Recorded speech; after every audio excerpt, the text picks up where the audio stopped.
Começa agora o curso bíblico interativo Ensinos de Jesus. Apresentação, Pastor Arilton Oliveira.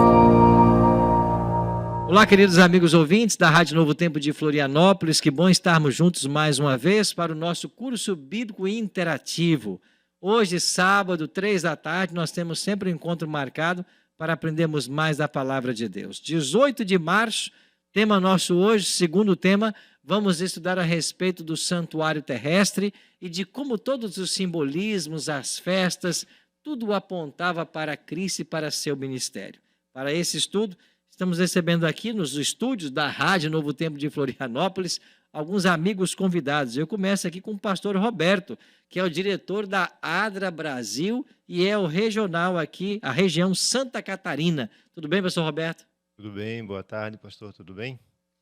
É um prazer estar aqui, participando desse momento tão especial para a Rádio Novo Tempo aqui de Florianópolis, para todos os que estão aprendendo a Bíblia, né? Estão estudando, conhecendo essa mensagem. O que significa ADRA, pastor? Explica para quem está chegando aí e não conhece ainda essa nomenclatura, né? Pronto, a ADRA ela é uma agência humanitária ligada à Igreja Adventista. A sigla quer dizer a Agência Adventista de Desenvolvimento e Recursos Assistenciais. A ADRA trabalha desenvolvendo aí projetos sociais, parcerias com iniciativa pública e privada também. Que bom, pastor Roberto. Obrigado pelo seu tempo, estar conosco para estudarmos juntos a Bíblia hoje. Pastor Alex Escher, ele cuida do grupo de empreendedores aqui da Associação Catarinense, é a região aqui de Florianópolis e o sul de Santa Catarina e também a Serra Catarinense. Tudo bem, pastor Alex? Olá, tudo bem, pastor Arilton, colegas aqui de rádio. Que bom a gente retornar para mais um estudo. Lembrando que os estudos que nós estamos aqui colocando todo sábado eles apontam para a Semana Santa. Estamos preparando o coração, a mente dos nossos ouvintes para a Semana Santa que vem logo em seguida. Por isso o tema do nosso estudo é Jesus. Muito bem, pastor Alex. Deixa eu aproveitar e convidar você, né? A partir do dia 1º de abril, de 1 a 8 de abril, em todas as igrejas adventistas do Brasil, nós teremos um projeto muito especial, é o estudo da Semana Santa. Um tema muito especial foi preparado para nós estudarmos esse ano e você já está convidado. Aonde tem uma igreja, pastor? Entra aí no site encontreumaigreja.com.br e você vai ter acesso às nossas igrejas no Brasil todo. encontreumaigreja.com.br, tá bem? O outro convidado que está conosco aqui é o meu amigo pastor Emerson. Tudo bem, pastor Emerson? Tudo bem, que bom poder estar novamente aqui para estudarmos um tema tão significativo quanto esse que vamos estudar hoje. Pessoal, sei que está ligado aí, o pessoal está mandando mensagem, que bom. E eu repito, né, se você tem uma pergunta aí, né, WhatsApp 48-3281-3015, manda mensagem aí e nós vamos colaborar com você. É isso aí, ele já até decorou o WhatsApp, né? Manda sua pergunta para nós sobre santuário, sobre o ministério de Cristo no santuário, sobre os sacrifícios do Antigo Testamento. Essa será a temática que agora vamos estudar. E é claro, como o programa chama interativo, é porque tem interação. E essa interação vem da parte de todos vocês, tá bem? Então, estou aguardando aí a sua pergunta. Pastor Arilton, Sim. É possível mandar as perguntas pelo chat aqui do Instagram?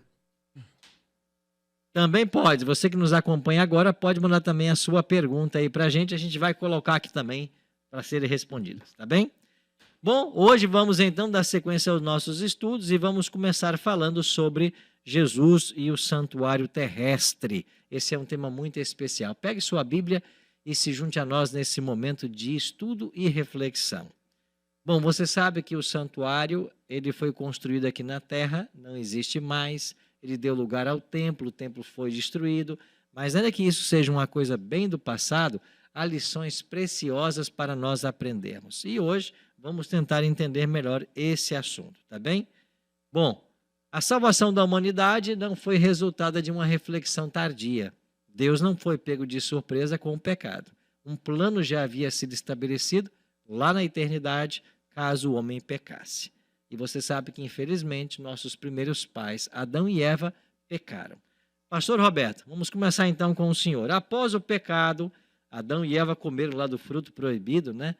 Deus não deixou o homem desamparado. E aí, ele ofereceu então a solução, né? Qual foi a solução para esse problema do pecado?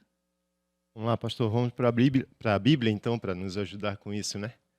Vamos para a primeira promessa messiânica que a gente encontra na Bíblia. Está registrada lá no livro de Gênesis, capítulo 3, versículo 15. E aí, assim, vamos abrir a Bíblia, eu acho que convém a gente orar, pedir a direção divina, né? Podemos, pode orar, pastor. Querido Deus, obrigado, Senhor, por essa oportunidade de abrirmos a Bíblia aqui e também em diversos lugares onde a gente nem imagina, onde pessoas sinceras estão buscando o conhecimento da Tua Palavra. Que o Senhor se faça presente, que o Senhor toque a vida dessas pessoas, a nossa aqui também, para uma completa compreensão, Senhor, do valioso preço da salvação em Cristo Jesus. Te agradecemos e pedimos a Tua bênção, a presença do Teu Espírito conosco, em nome de Jesus. Amém. Amém, amém. Amém. Pois bem, pastor, então vamos lá. Qual foi a primeira, então, aí, a promessa que Deus fez a Adão e Eva logo após o pecado, né? Gênesis 3, versículo 15. Porém, inimizade entre ti e a mulher, entre a tua descendência e o seu descendente. Este ferirá a cabeça e tu lhe ferirás o calcanhar. Aqui está decretando uma guerra, né, entre o bem e o mal. Uma promessa da vitória do bem ao lado de Cristo, né? Quando a Bíblia se refere aqui ao descendente, está se referindo, o descendente da mulher está se referindo a Cristo, né, o descendente da igreja, e decretando ali a vitória contra a serpente, contra a força do mal, né? Então, por mais que Adão e Eva tenham pecado e perdido tudo que eles tinham perdido, mas havia uma solução para o problema deles que eles não conseguiam resolver, mas Deus poderia resolver. Ok, e essa solução seria um Messias, né? Que Jesus viria Cristo. salvar o descendente da mulher. É. É Era interessante. uma profecia, né? Daquilo que iria acontecer no futuro com Jesus, né? Interessante quando a gente chega no capítulo 4 de Gênesis, né, versículo 1, um professor ensinou isso, achei muito bonito, né? Coabitou o homem, Gênesis 4, 1, coabitou o homem com Eva, sua mulher, esta concebeu e deu à luz a Caim, então disse, adquiri um varão com o auxílio do Senhor. Um professor nosso explicou que na língua hebraica não existe essa expressão com o auxílio do Senhor. No hebraico está dito, adquirir um varão, o Senhor. Porque Eva esperava de que esse filho Caim já fosse o Messias prometido. Por isso ela disse, adquirir um varão, o Senhor. Não é com o auxílio de Deus, é o próprio Deus, é o Messias prometido em Gênesis 3,15. E Deus então cumpriu sua promessa, né, de enviar Jesus para morrer em nosso lugar. Pastor Alex, essa promessa foi sendo passada, né, de pai para filho, de Adão em diante, mas chegou um momento que Deus quis tornar mais claro, né, o plano da salvação, a obra do Messias, e para isso então uma ordem foi dada a Moisés. Qual foi essa ordem, pastor? Olha, Deus é bastante didático, né? E a gente vai chamar essa parte de estudo de hoje do Evangelho em símbolos. E esse Evangelho em símbolos é traduzido na figura de um santuário que Jesus ordenou que Moisés construísse no deserto. E nós vamos aí ao texto de Êxodo, capítulo 25, que nos ajuda a compreender um pouquinho isso. Se você tem sua Bíblia em mãos, você pode ir ali comigo em Êxodo, capítulo 25, verso 8 e 9, que diz assim, e me farão um santuário para que eu possa habitar no meio deles, segundo tudo que eu te mostrar para modelo do tabernáculo e para modelo de todos os seus móveis, assim mesmo fareis. E lá no versículo 40, complementando, nós não temos tempo para ler todo o capítulo aqui, o 25, mas nós encontramos o seguinte, vê, pois, que tudo faça segundo o modelo que te foi mostrado no monte. Então, Deus aparece a Moisés e ele traz um modelo de um santuário. Esse santuário, nós vamos estudar hoje que ele se encontra no céu. Nós vimos aqui que é um modelo de um santuário no céu. E esse santuário, ele, quando é dado a Moisés, a expressão no hebraico que fala modelo, é como se Moisés pudesse visualizar algo que não num papel, num projeto, mas algo que está diante dele como numa gravura 3D, ou algo que já existe. Ele contempla algo palpável. Esse é o modelo que é apresentado a Moisés. E esse santuário seria a habitação de Deus no meio do povo. E há vários símbolos nesse santuário. Havia, por exemplo, ali no santuário, o altar de sacrifícios, uma pia onde o sacerdote devia lavar suas mãos. Havia o próprio santuário em si, dividido em duas partes, não é? A parte santa, o Santíssimo. Existiam vários rituais que eram praticados no lugar santo, e em seguida no lugar santíssimo. Mas, enfim, tudo aquilo apontava para o Messias, como nós vamos estudar a partir de agora, na lição dessa tarde. Interessante pensar nisso, né? O santuário foi construído ainda no deserto, né? No deserto, ele era itinerante. O povo estava ao pé do Sinai, não foi? Exatamente. Interessante que havia uma ordem, inclusive, específica, para que cada tribo ficasse responsável por um aspecto do santuário. Desde o pátio, os instrumentos que eram usados ali, as cortinas, o santuário em si, o candelabro, a mesa de pães, tudo teria que ser carregado, descarregado. Então, como eles viviam no deserto, de maneira itinerante, não tinham um local fixo, tudo tinha que ser montado e desmontado. E havia ordem em tudo. Aqui nós vemos que Deus é um Deus de ordem. Deus ele coloca para Moisés não só como deveria ser construído, mas como deveria ser administrado. Não só os rituais, como também essa movimentação pelo deserto. Que interessante, né? E o povo construiu, né? Foram quase um ano de trabalho ali, tudo ficou pronto de fato. E vamos então agora aos serviços do santuário. Deus deu claras orientações a respeito desses serviços do santuário. Mas já tem uma pergunta aqui que vamos puxar também. O Jandinês Almeida pergunta assim: Cristo morreu na Páscoa ou no dia seguinte à Páscoa? Quem pode me ajudar Ele com essa morreu na pergunta? sexta-feira, né? Ele morreu na sexta-feira. A Páscoa seria no domingo. Ele morreu na sexta. Então, veja que a festa de Páscoa era uma festa tradicional judaica. Na Páscoa nós tínhamos uma movimentação em Jerusalém que sem precedentes. As pessoas vinham, elas acampavam ao redor de Jerusalém. Imagine uma cidade pequenininha recebendo... É como o Balneário Camboriú aqui da nossa região, né? O ano todo é uma cidade que não tem tantos... não sei quantas pessoas tem em Balneário. Você foi pastor lá durante o ano? Pode responder melhor do que eu. 100 mil. Passa de 100 mil. Mas durante as férias chega A 1 milhão. a 1 milhão até mais, né? Eu vi informações que esse ano foram mais de 2 milhões de pessoas. Ou seja, as pessoas vinham para essa festa, para celebrar, vinham de muito longe. De outros países. De outras regiões da época. Imagina que era um percurso. E era uma festa importante que celebrava o quê? A saída de Israel do Egito, de escravos para um povo liberto. Então era uma festa tradicional. E a morte de Cristo acontece no meio desse tumulto da sexta-feira.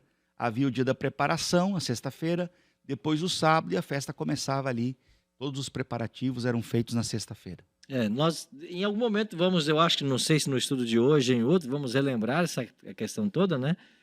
A Páscoa, na realidade, envolvia uma celebração que era de vários dias, né? Sim. Você tinha que separar o cordeiro no dia 10, tinha que sacrificá-lo no dia 14 e comê-lo no dia 15. Então, assim, havia vários dias da Páscoa. E Jesus vai morrer na sexta-feira pascal. É esse período de celebração. Então, na quinta-feira foi o dia 14 que Jesus celebrou a Páscoa com os discípulos, né? Lá no cenáculo. E ele morre na sexta. Então, isso quer dizer que foi no dia 15, né? Durante a Páscoa. Mês. Dentro do período da Páscoa. O primeiro mês do religioso do povo judeu, que era o mês de Abib ou Nissan. É porque alguns estão confundindo, talvez possam O confundir. Hoje nós temos o famoso chamado Domingo de Páscoa. Que celebra a ressurreição e não a morte. Exatamente. Né? Então, E de fato ele restou no domingo. exatamente. Né? Domingo. Ok. Tudo dentro da Páscoa. Mais uma pergunta aqui. Bom, deixa eu avançar no estudo e volto depois no Felipe aqui. A segunda pergunta é para quem vai agora a segunda pergunta? Terceira A agora. terceira melhor. Pastor Emerson, quais eram então os serviços realizados lá no santuário todos os dias? Havia um serviço diário então, né? Sim. Olha o que diz Êxodo 29, 38 e 39. Isto é o que oferecerás sobre o altar: 2 cordeiros de 1 ano, cada dia continuamente. 1 cordeiro oferecerás pela manhã e o outro no pôr do sol. Esses sacrifícios, chamados ofertas contínuas, simbolizavam a consagração diária da nação a Deus e sua constante dependência do sangue de Cristo. Eles não eram providenciados por qualquer pessoa, mas pelo próprio santuário e oferecido em favor de todo o povo. Isto beneficiava especialmente os pobres que não tinham animais para sacrificar e os israelitas que estivessem distante do santuário. Então, todos os dias, pastor Arildo, todos os dias tinha serviço, de manhã e à noite. Interessante que esses dois animais eram providos pelo próprio santuário, né? Ninguém tinha que levá-los até lá. E aí você mencionou bem, né? Eles buscavam atender os pobres que não tinham animais e quem estivesse distante. É por isso que quando a gente lê o livro do profeta Daniel, e ele vai orar, pelo menos nos anos iniciais do cativeiro, enquanto existia santuário, ele ora com o rosto voltado para Jerusalém, né? Confiando no sacrifício diário, né? Ok. Você pode mandar a sua pergunta para nós. Manda a sua pergunta aí, você que nos acompanha. Olha, você também pode assistir, né? Nós estamos aqui na Rádio Novo Tempo de Florianópolis, mas você pode nos assistir no YouTube Adventistas AC. Você pode agora acessar aí e nos assistir agora. Adventistas AC. Estamos ao vivo nesse podcast. E você pode mandar a sua pergunta também pelos comentários. Ou pelo WhatsApp. O WhatsApp é 48 3281 3015. Anotou aí? 48 3281 3015. Uma pergunta que chega aqui do Felipe, ele diz assim: se Jesus ainda deveria cumprir a lei mosaica, ele sacrificava animais? Ele não tinha pecado, mas se batizou para dar exemplo? Acontecia o mesmo em relação ao sacrifício de animais? E aí? Filipe está dizendo o seguinte: ele se batizou para dar exemplo. E ele também sacrificava animais para dar exemplo? E aí, teólogos, qual é a resposta para o Filipe? Interessante essa pergunta, né? Bem Nos inteligente. leva a uma reflexão, né? É uma reflexão. Mas Jesus viveu todo o cerimonial de que uma família judaica vivia. Ele participou de Páscoas, ele participou da festa dos tabernáculos, ele participou das festas das primícias, ou seja, ele viajava com sua família. Jesus atuou em 3 grandes regiões, ali da Palestina, né? Ele viajava de onde ele morava, da Galiléia até a Judéia, todos os anos, e sim, ele participava desses sacrifícios com a família, como era pedido de todo homem, todo varão, toda família de origem judaica. Então, sim, ele sacrificou, só que ele pôs fim a esse sacrifício. Com a morte dele, o véu se rasgou de alto a baixo.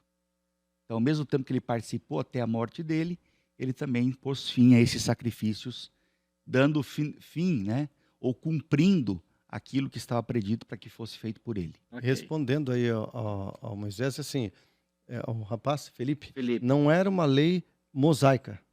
Usa-se essa terminologia, mas era uma ordenança divina. Através de Moisés. Exatamente. Sim, é bom lembrar que o povo judeu celebrava 7 festas ao longo do ano. A Bíblia menciona Jesus celebrando a Páscoa, etc. E todas essas festas coletivas, Jesus sim participava, como um bom judeu, né? É claro que ele não sacrificou o sacrifício do pecado como o israelita fazia. Porque quando o israelita pecava, para cada tipo de pecado tinha um animal específico. Exato. Né? E esse tinha que ser levado ao santuário. Esse Jesus nunca fez porque ele nunca pecou, né? Então não precisou ir lá levar um cordeiro, nem uma pomba, nem uma rola, como os outros pecadores, né? Quer dizer, como os pecadores levavam. Ele não, porque nunca pecou, né? Bom, vamos avançando com o nosso estudo. Falamos então, Emerson falou sobre a questão dessa cerimônia, o sacrifício diário, 2 cordeiros. Pastor Roberto, tinha uma outra cerimônia que acontecia no santuário também? Qual é essa outra cerimônia? Bom, a resposta dessa pergunta é baseada no livro de Levíticos 4, versículo 27 a 29, que fala sobre os pecados, né? E as diversas ofertas que aconteciam, de diversos animais, que aconteciam diariamente também. Quando alguém pecava, levava um animal, determinado animal, até o santuário, e lá ele sacrificava esse animal. O sacerdote pegava o sangue, levava, às vezes, espargia na cortina do santuário, às vezes na ponta do santuário de incenso, que ficava altar de frente, de incenso, altar né? de incenso, né? Ficava ali de frente à cortina, e assim era o pecado daquela pessoa era expiado. Só que isso trazia para dentro do santuário ali uma contaminação, né, do pecado, simbolicamente, que o sangue trazia. E aí exigia uma outra cerimônia, né? Ok. E aí essa cerimônia, então a gente tinha, além dos 2 cordeiros que o próprio santuário provinha, os pecadores também traziam seus animais até o santuário. Só aí Levíticos traz ali uma série de animais, dependendo do tipo de pecado, dependendo da situação financeira da pessoa, era um animal específico, um sacrifício específico, né? Você tocou num ponto interessante, né? Quando a Bíblia fala em situação financeira, que você mencionou, quando José e Maria vieram para apresentar Jesus lá no templo, eles trouxeram ali rolas, né? Um par de rolas para oferecer em sacrifício. Estes eram os animais dos pobres, das pessoas mais simples em Israel. Então, quem não tinha um outro animal melhor oferecia o par de rolas ali. Então é interessante como pensar que os pais terrestres de Jesus viveram, né, numa situação difícil, não confortável. Pastor, até referente à outra pergunta, eu acho que foi o Felipe que fez ali, né? Aham. A Bíblia não fala de Jesus sacrificando o animal, mas os pais faziam. E ele participava, né? Era parte do ritual da família, sendo judaica. Então, talvez Jesus não tenha oferecido um sacrifício em busca do perdão. Mas ele participou, assim como a gente ensina as crianças, nossas crianças a ofertar, elas por vezes até nem entendem como é, por que fazem, mas a gente ensina isso e eu creio que Jesus ele foi aprendendo na sua infância, né, o significado, mesmo até porque isso falava do sacrifício dele no futuro. Ele deve ter testemunhado os sacrifícios, né? Isso. Tanto lá no templo quanto em E família, o né? quanto isso mexia com ele, né? Sabendo que aquilo ali era uma figura daquilo que ia acontecer com ele no futuro. Chegar a hora dele. Ok. Avancemos em nosso estudo, então. Você quer participar com a gente? Você que está nos ouvindo pela Rádio Novo Tempo de Florianópolis, ou nos acompanhando no YouTube, né, Adventistas AC, ou no canal Arilton Oliveira, você pode mandar a sua pergunta para nós agora. Tem alguma dúvida a respeito do santuário, dos serviços do santuário? O nosso WhatsApp está aqui, ó, 48 3281 3015. Repetindo, 48 3281 3015. Mande agora a sua pergunta e ela vai ser aqui respondida pelos nossos amigos. Pastor Alex, então a próxima pergunta é contigo, então. Que serviço era realizado no santuário uma vez por ano? Havia um Muito bem. ciclo anual, né? Havia uns sacrifícios diários, mas uma vez no ano havia um sacrifício diferenciado. Então a Bíblia fala aqui em Levítico, capítulo 16, verso 29, na ordem dada a Moisés, está escrito aqui: isso vos será por estatuto perpétuo. No 7º mês, aos 10 dias do mês, afligireis a vossa alma, e nenhuma obra fareis, nem o natural, nem o estrangeiro que peregrina entre vós. Porque naquele dia se fará expiação por vós, para purificar-vos, e serei purificados de todos os vossos pecados perante o Senhor. Então esse dia se chamava Yom Kippur, o dia da purificação. Era o dia que o santuário era purificado. Porque a ideia do santuário era que durante todo o ano os pecados eram ali oferecidos, os sacrifícios, os pecados passavam para o santuário e esse santuário deveria ser purificado.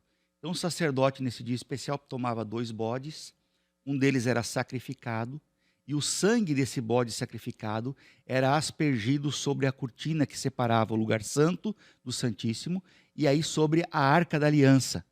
No dia a dia, nos dias normais, era apenas sobre a cortina.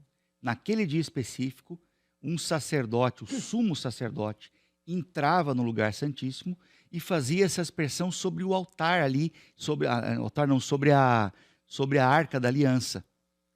E ali ele aspergia o sangue. Esse segundo bode, que não era sacrificado, era levado ao deserto. Ele morria ali no deserto de fome, de sede, diversas circunstâncias. Então isso fazia a purificação no santuário. E esses bodes também tinham um significado especial. Qual era o significado? Vamos aproveitar aí o dia da expiação para entendermos bem, né? Um dos bodes que era sacrificado, obviamente significava... Representava Jesus. Jesus Cristo, o sacrifício, né, por nós. O segundo bode, chamado de bode Azazel, embora no mundo evangélico exista opiniões diferenciadas, nós temos uma visão adventista do 7º dia, que esse bode Azazel significava o inimigo de Deus. Simbolizava, né? Simbolizava o inimigo de Deus, que era levado ao deserto ali, ou seja, é o verdadeiro culpado por toda a história do pecado, o anjo que se rebelou. Ele é levado ali ao deserto para morrer. Essa é a nossa compreensão, aquilo que nós entendemos ser esse bode Azazel. Era um processo simbólico. O bode expiatório era colocado sob propiciatório. Todo ano foram feitos sacrifícios ali. É como se os pecados tivessem sido acumulados naquele propiciatório. Ao colocar a mão sobre o bode, simbolicamente, quando o bode era morto, simbolicamente todos os pecados ali passavam para a mão do sacerdote.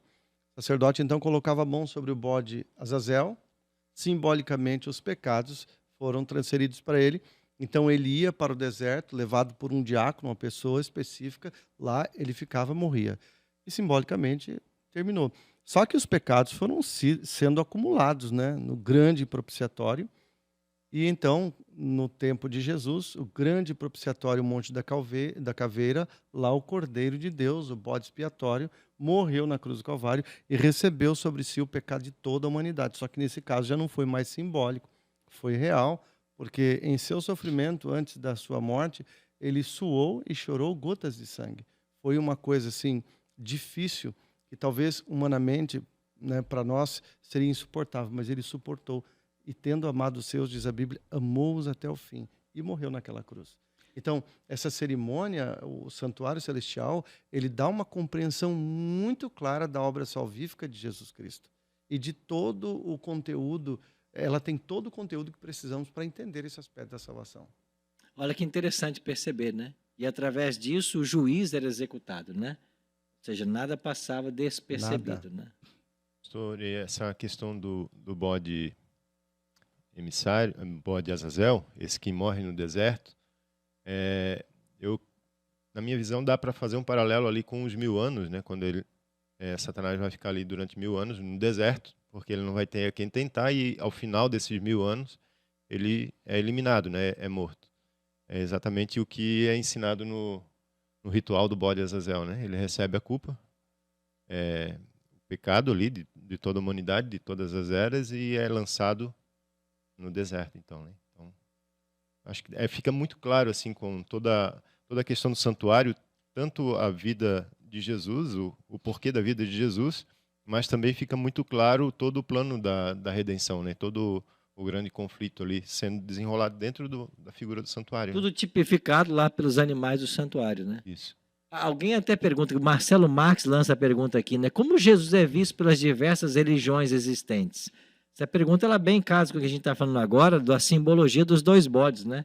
Porque um bode simboliza Cristo, o outro simboliza Satanás, e há hoje uma certa relutância em algumas pessoas aceitarem que esse bode expiatório aponta para Jesus. E outros já não concordam que o bode Azazel é como um representante de Satanás.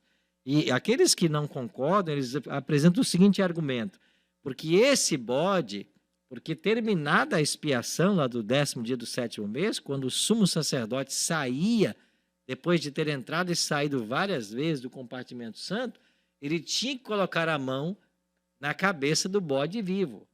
E havia uma transferência de pecado. E então o bode ia para o deserto. Então alguns questionam essa teologia dizendo o seguinte, como que pode? Aí Satanás ele é portador de pecados. Então os pecados que nós confessamos, que foi para o santuário, agora o diabo vai levar sobre si. Bom, o que tem que ficar claro é o seguinte, o bode Azazel não era portador de pecados. Primeiro porque ele não morria. E ficou claro depois na Bíblia que sendo o derramamento de sangue não haveria remissão de pecados. Ele não morria, ele não derramaria sangue por ninguém. Segundo, ele está recebendo ali não os pecados dos justos, porque os pecados dos justos caíram sobre Cristo, que o levaram à morte. Ele está sendo condenado e está carregando os próprios pecados que ele cometeu, sendo ele principalmente o originador, e os pecados para os quais não teve arrependimento e confissão. É esses que ele está carregando para o deserto. Então ele morre em consequência dos seus próprios erros, mas de modo algum ele é intercessor, ele é mediador. Quem medeia é Cristo, que é tipificado dando sua vida pelo bode que morria e derramava sangue. Na literatura não bíblica, a gente encontra a palavra Azazel ligado ao líder dos demônios, o pai da maldade, em literatura que não é bíblica. Então, Uhum. nós temos várias evidências, não só pelo nome. É como se fosse aquele que leva o lixão, sabe aquele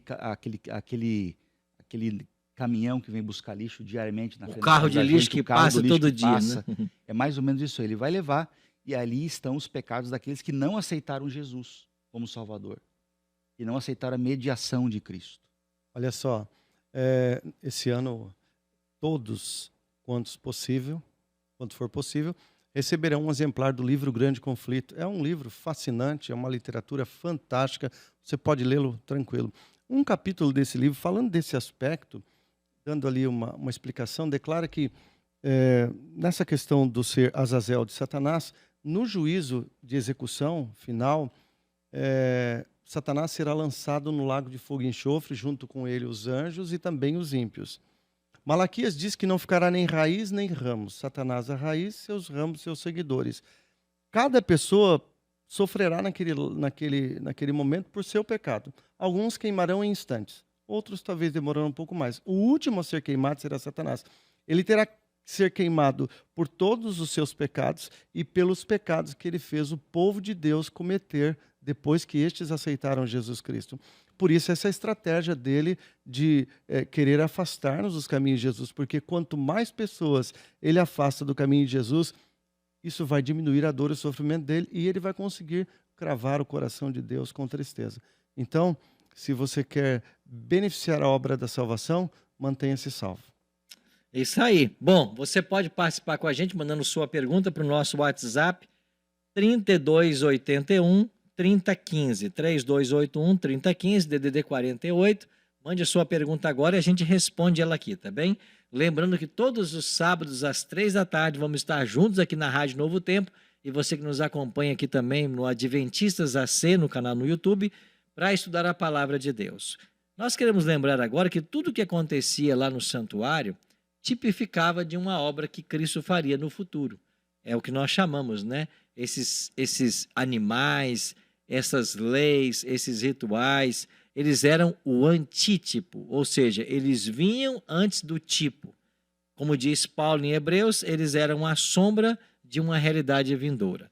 E então na sexta pergunta tem assim: o que aconteceu no templo no momento da morte de Cristo? Essa pergunta é fundamental porque ela tem a ver com a compreensão do santuário e dos seus rituais. Quem ficou com a pergunta 6? Ficou comigo. Emerson. A resposta está em Mateus 27, 50 e 51. O texto diz assim: eis que o véu do santuário se rasgou em duas partes de alto a baixo. Tremeu a terra, fenderam-se as rochas, abriram-se os sepulcros, e muitos corpos dos santos que dormiam ressuscitaram. Veja, o santuário que Moisés construiu deu lugar ao templo. Quando Cristo foi crucificado, o véu interior do santuário se rasgou de alto a baixo. E isso significando que o grande sacrifício fora feito e que o sistema de ofertas sacrificais, naquele momento, cessou e cessou para sempre. Daquele dia em diante, todo o sistema judaico de ofertas deixaria de ter significado.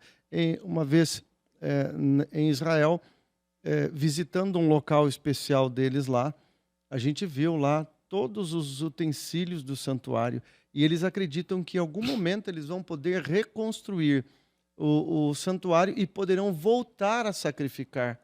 Só que isso não é mais necessário, uma vez que o Cordeiro de Deus que tira o pecado do mundo morreu na cruz do Calvário, e essa visão clara do véu do santuário rasgando, isso foi comentado na época.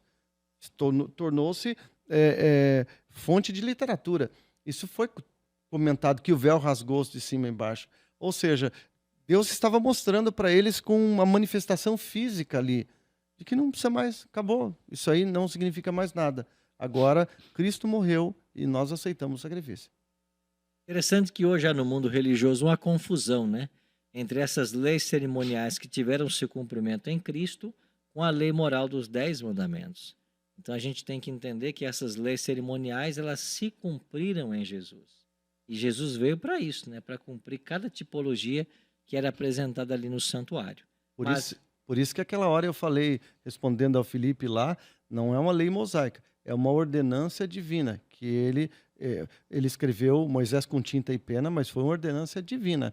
Quando as pessoas não entendem essa questão de ser uma ordenância divina, eles fazem uma confusão. Não, isso é lei cerimonial, ou não, isso é lei de Moisés, então acabam por não respeitar os 10 mandamentos também, porque diz, não, isso foi abolido porque é lei de Moisés.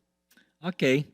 Bom, a Fabrina pergunta aqui, pastor, onde está Satanás? Ou onde Satanás ficará preso antes de ser destruído totalmente? Quem pode nos ajudar? Respondendo aí a Fabrina, por exemplo, por favor. 1000 anos ele vai ficar aqui na Terra. Eu gosto muito de comparar essa cena ao pensador, né? Está sobre uma rocha. Ele tanto quis ser criador, colocou todos contra Deus, ele vai ficar 1000 anos aqui nesta terra e ele não vai fazer brotar um caroço de feijão no chão. O presídio dele será a terra. Isso vai acontecer com a volta de Jesus. Com a volta de Jesus, quando Jesus volta, então os arrebatados, os vivos, aqueles que ressuscitaram, os santos, vão se unir e vão ser arrebatados com Jesus nos ares. Quem vai ficar aqui? Os ímpios, vivos, alguns que ressuscitaram na ressurreição ali para a volta de Jesus, para ver Jesus voltar. E eles vão, diz a Bíblia, dizer aos montes e rochedos, cair sobre nós, livrar-nos da ira do grande Deus. Então eles vão ser destruídos, ou seja, Satanás ficará sozinho com seus anjos aqui na terra. Não vai ter para quem tentar, não vai ter diversão para eles, né? Porque os santos estão com Jesus nos ares. Então o que vai restar para Satanás? Um período ali de reclusão, que nós chamamos de milênio. 1000 anos, a Bíblia não tem essa palavra milênio, mas fala desses 1000 anos, né? E ele vai estar numa série de circunstâncias ali preso. E aí vem aquela expressão que os evangélicos usam, né? Tá amarrado. Por quê? Porque ele vai ficar amarrado numa série de circunstâncias ali, sem poder fazer nada, durante 1000 anos aqui na Terra. Mesmo porque a palavra diz que a obra de Satanás é matar, roubar e destruir. Exato. Se não tem ninguém vivo para ele fazer isso, ele não tem nenhuma função aqui na Terra, então está preso. Vai ser igual adolescente sem internet no final de semana. Aí Apocalipse 20, versículo 7 e 8 diz, né, que quando porém se completarem os 1000 anos, Satanás será solto da sua prisão. E o verso 8 explica, né? E aí sairá a seduzir as nações. Então, ele está solto da prisão dele, circunstancial. Ok, e aí caminhamos então para o desfecho final da história, né? Quando ele será destruído e todas as coisas serão renovadas, né? Então Amém. veja, Amém. A tipologia do santuário, ela cumpre-se plenamente então no ministério de Cristo, naquilo que ele ainda fará por nós, que tem a ver, por exemplo, com o bode Azazel. Agora, vamos entender um próximo passo aqui.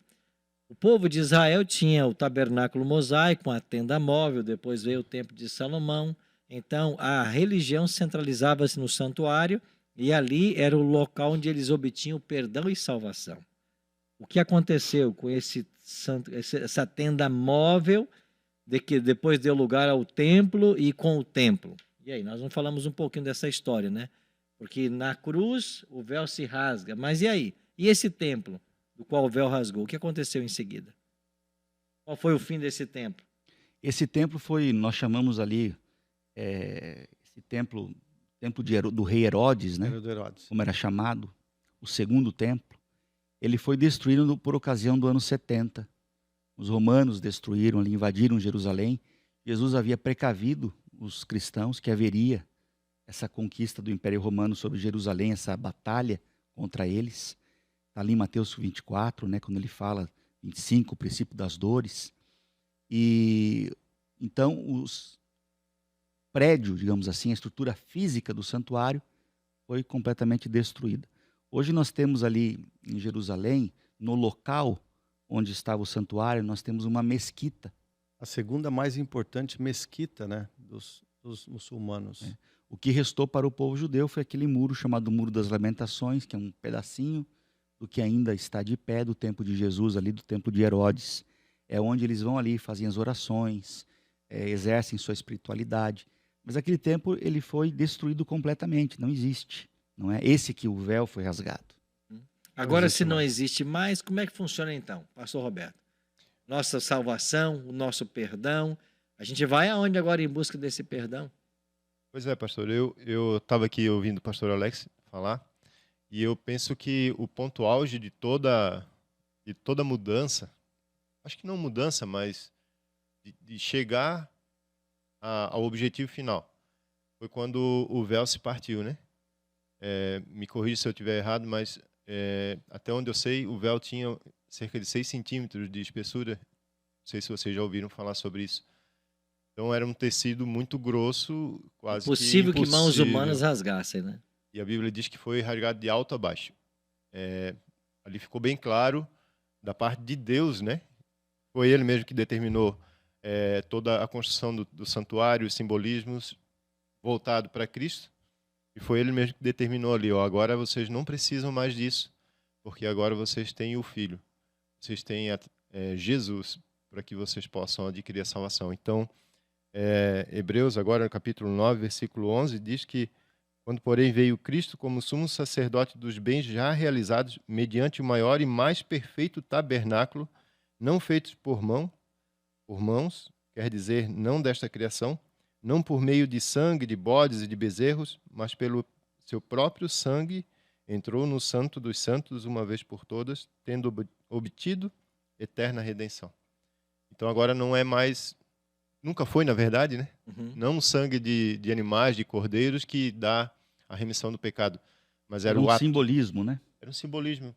Era como se eles estivessem falando, nós aceitamos o sacrifício de Jesus que virá ainda no futuro. Nós cremos Alguns chamam nisso. de cheque pré-datado para o futuro, né? E infelizmente Usa é essa uma má expressão. compreensão às vezes, até porque as pessoas dizem, porque antes não era salvo pela fé, mas agora nós vivemos pela fé. Sempre foi pela fé. Quando alguém ia lá sacrificar um cordeirinho, ele estava manifestando fé naquilo que viria no futuro, em Jesus, na morte de Jesus. Sempre foi pela fé. Nunca foi Pelas obras, né? pelas obras. A galeria da fé, dos santos, dos heróis da Bíblia ali, vai confirmar isso, que foi pela fé. Tudo que foi feito no passado foi através da fé. Interessante que o véu se rasgou de alto a baixo, não de baixo a alto. Porque se fosse de baixo a alto, poderia ser um ser humano ali tentando, né, rasgar o véu, mas foi uma ordem divina, foi uma ação divina. E Na que sua bom, né, pergunta- pastor, só completando aqui, que bom que agora a gente não precisa mais sacrificar um animalzinho. Né? Hoje a gente entende, tem essa compreensão, e tendo essa compreensão, está disponível a todos aqueles que creem se chegar a Cristo e obter o perdão. Né? Ou seja, com a morte de Jesus, a graça se tornou disponível a todo ser humano, né? Melhor compreendida e tudo. Infelizmente, nem todos aceitam essa graça, né? Pastor, você ia falando, pastor? Efésios 2:8. Porque pela graça sois salvos, mediante a fé em Cristo Jesus, não por obras humanas, para que ninguém se glorie. A salvação, portanto, é pela graça. Foi por intermédio de Jesus Cristo na cruz do Calvário, seu sangue derramado, tendo sido esse sacrifício aceito, então todos nós herdamos a salvação. Agora, não por obras humanas. Não há nada que a gente possa fazer para ser salvo. Guardar a lei, praticar a fé, ser uma pessoa boa, isso não implica em salvação. Porque se implicasse, Cristo não precisaria ter morrido. Bastasse que todo mundo fosse honesto, todo mundo fosse bom, todo mundo guardasse os mandamentos. Então a salvação não é pelas obras, é pela graça. Somente por intermédio do sacrifício de Jesus foi que Deus nos permitiu, nos outorgou pela graça essa salvação.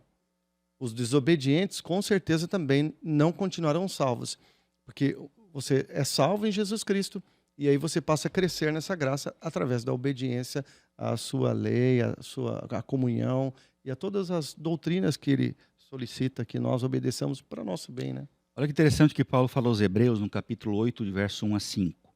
Ora, o essencial das coisas é que nós temos dito, de tudo que foi dito até aqui, é que possuímos tal sumo sacerdote que se assentou à destra do trono da majestade nos céus, como ministro do santuário e do verdadeiro tabernáculo que o Senhor erigiu, não o homem. Pois todo sumo sacerdote é constituído para oferecer tanto dons como sacrifício. Por isso, era necessário que também esse sumo sacerdote tivesse o que oferecer. Ora, se ele estivesse na terra, nem mesmo sacerdote seria, visto existirem aqueles que ofereceram os dons segundo a lei, os quais ministram em figura e sombra das coisas celestiais, assim como foi Moisés divinamente instruído quando estava para construir o tabernáculo, pois diz ele: vê que faça todas as coisas de acordo com o modelo que foi mostrado no monte. Então aqui fica bem implícito que Jesus, hoje, ele ministra no verdadeiro tabernáculo, no verdadeiro santuário, não feito por mãos humanas, mas aquele que está no céu. Ou seja, o templo celestial foi o próprio modelo para o terrestre. A base. Exato. Então, nós temos o antítipo, o tipo, e no dado momento, ou na vinda de Cristo, a sombra encontrou a realidade. E tudo que estava prefigurado aconteceu. A gente às vezes usa uma expressão que ela não está correta, dizendo assim, a lei cerimonial foi abolida. Ela não foi abolida. Não foi, não. Ela se cumpriu. cumpriu. Ela se cumpriu. A lei cerimonial se cumpriu na pessoa de Jesus. Ela exerceu a função para a qual ela foi criada. Quando você emite um convite de casamento, quando o casamento acontece, você não aboliu o convite, você não rasgou o convite, você não fez diferente do que está no convite. Mas o convite levava à festa, se cumpriu ali, você guarda de lembrança. Então é assim que aconteceram com as profecias do Antigo Testamento, são as ditas profecias que apontam para cerimônias ou leis cerimoniais. Elas se cumpriram, tiveram o seu tempo, cumpriram o seu papel até aquele momento. Por isso que Jesus falou que ele não veio para abolir, ele veio para cumprir. Olha, eu Mateus vou 5, até anotar para o meu próximo livro, viu? Convite de casamento, viu? Convite de casamento. Mateus 5,17. Não penseis que vim abolir a lei e os profetas, não vim para abolir, vim para cumprir. Ele não aboliu aquilo que os profetas de Gênesis até Malaquias haviam predito. Ele cumpriu. Tudo teve o fim em si, né? Muito bem, vamos lá então, um minutinho para nós fecharmos com o tema de hoje. Hoje nós vimos então aqui a importância de compreendermos os rituais e sistemas do santuário, porque era o evangelho em símbolos para o povo de Israel. E foi através dessas cerimônias que eles se prepararam, né, para a vinda do Messias. Hoje nós não precisamos mais sacrificar animais, nem participar desses rituais, porque eles, como um convite de casamento, cumpriram o seu papel. E uma vez que chega o noivo e as bodas, ele perde a sua validade. Mas foi importante naquele momento que anunciavam a boa coisa, né? Pastor Roberto, um minuto para encerrar o nosso tema de hoje. O que você tinha a dizer para os nossos amigos ouvintes da Novo Tempo? Vamos lá. Eu vi uma pergunta anterior, ali até acabou passando batido. Alguém perguntou, né? Por que Jesus não veio ainda? Foi. Da Ilaina. Eu não lembro o nome. Mas eu Acho que é fiquei pensando Ilaina. aqui. A Bíblia não dá um motivo. A gente sabe profeticamente que algumas coisas precisam acontecer. Mas quando a gente olha para toda essa questão do tabernáculo, dos ensinamentos, a necessidade do cumprimento de todos o que acontecia ali no tabernáculo e que se cumpriram em Jesus, a gente vê uma fidelidade daquilo que está escrito e aquilo que acontece. Assim como aquilo aconteceu, se cumpriu em Jesus, toda a promessa que a Bíblia traz, inclusive a da volta de Jesus, vai acontecer no tempo determinado. As pessoas eram avisadas, né, que Jesus viria, o Messias viria, e ele veio no tempo determinado. E ele vai voltar no tempo determinado. Nós não sabemos, mas precisamos confiar. Pastor Alex, suas palavras finais no programa de Eu hoje. gosto quando Jesus se encontrou, aquele verso que é tão interessante ali, ele encontra a mulher samaritana e ela faz uma pergunta, onde nós devemos adorar? E na Samaria, lá em Jerusalém, ele fala, chegará o tempo em que os verdadeiros adoradores o adorarão o Pai em espírito e em verdade. Ou seja, ele encarna o próprio templo, ele é o templo vivo. Onde você invoca Jesus, ali é o teu santuário hoje. Ele é o próprio santuário. E quando ele é visto por João, lá no Apocalipse, olha como João apresenta, como ele vê Jesus Cristo. Voltei-me para ver, Apocalipse 1, verso 12, para saber quem falava comigo. E voltando, vi 7 candeeiros de ouro. No meio dos candeeiros, um semelhante a filho do homem, com vestes talares e cingido à altura do peito, com uma cinta de ouro. O que ele vê ali não é nada mais, nada menos que Jesus operando no santuário celestial, no meio dos candeeiros, com vestes talares, como era a veste do sumo sacerdote ali de linho. Ele vê ali Jesus operando. Então, queridos, ele está hoje, nesse momento, lá no santuário celestial. é importante a gente perceber a obra dele, a gente entender a obra dele e confiar nossa vida a ele, para que nós sejamos justificados por aquele que cumpre todos os propósitos pelos quais a Bíblia estabeleceu que ele deveria vir. Muito bem, obrigado. Pastor Emerson, suas últimas palavras então. Imagine uma cidade formada por tendas, por barracas, organizada por tribos, mais de 1 milhão de pessoas vivendo ali. E no centro daquela cidade, no deserto, um tabernáculo. Agora você imagine alguém que morava lá na periferia, lá no canto, atravessando todas aquelas barracas com um cordeiro no pescoço, carregando ali o seu cordeiro. Qual era a visão que as pessoas tinham? O que elas comentavam? Ali vai um pecador? Não. Ali vai um pecador arrependido. Todos nós que contemplamos a cruz, nos arrependemos. E as pessoas precisam ver, pastor Arilton, você que está assistindo, as pessoas precisam ver em você um pecador arrependido. Alguém que foi transformado pela graça, que é uma nova pessoa e que pelo poder de Deus está vivendo, esperando e crendo que logo você estará numa condição maravilhosa com Deus. Então creia nisso, seja um pecador arrependido de verdade e Deus vai continuar sustentando você. Amém. Obrigado você que participou com a gente hoje desse programa interativo. Lembrando que todos os sábados às 15h nós vamos estar juntos para estudarmos a palavra de Deus. Na próxima semana nós vamos estudar sobre o sacrifício de Jesus. Como que a morte desses animais apontavam para Cristo e como que de fato ela aconteceu. Por isso, põe na sua agenda. No próximo sábado nós vamos estar juntos para mais esse estudo. Interessante perceber esse evangelho em símbolos, né? O povo de Israel compreendeu, através de toda essa simbologia, o que era necessário para a salvação deles. E hoje nós também compreendemos, com base nesse relato, naquilo que aconteceu no ministério de Cristo, o que é necessário para a nossa salvação. Alguém às vezes perguntou assim, mas e aí? Quer dizer então que há duas maneiras de ser salvo? No Antigo Testamento é um jeito, no Novo é outro? Não. Todos nós somos salvos de uma única maneira. É através de Cristo. Agora, há uma diferença. Os cristãos que viveram, as pessoas salvas antes de Cristo, foram salvas por crer no sacrifício vindouro. Nós somos salvos por crermos no sacrifício passado.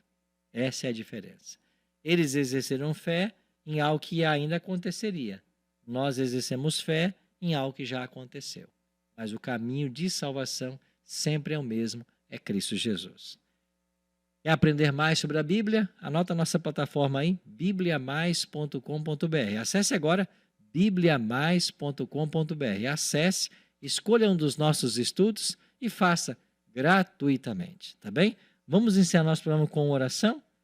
Vamos pedir ao pastor Alex que ore por gentileza para nós? Vamos orar.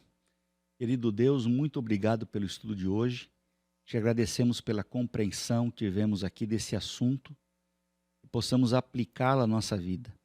Nessa hora em que centenas de pessoas estão nos ouvindo através da rádio ou assistindo através do podcast, nós te agradecemos pela presença delas aqui conosco. E o Senhor ilumine a vida de cada uma, a família. Traga, Senhor Deus, a iluminação do Teu Santo Espírito para a compreensão de mais assuntos e que possamos viver a grandeza desse Evangelho em símbolos, aplicada na salvação de cada um de nós.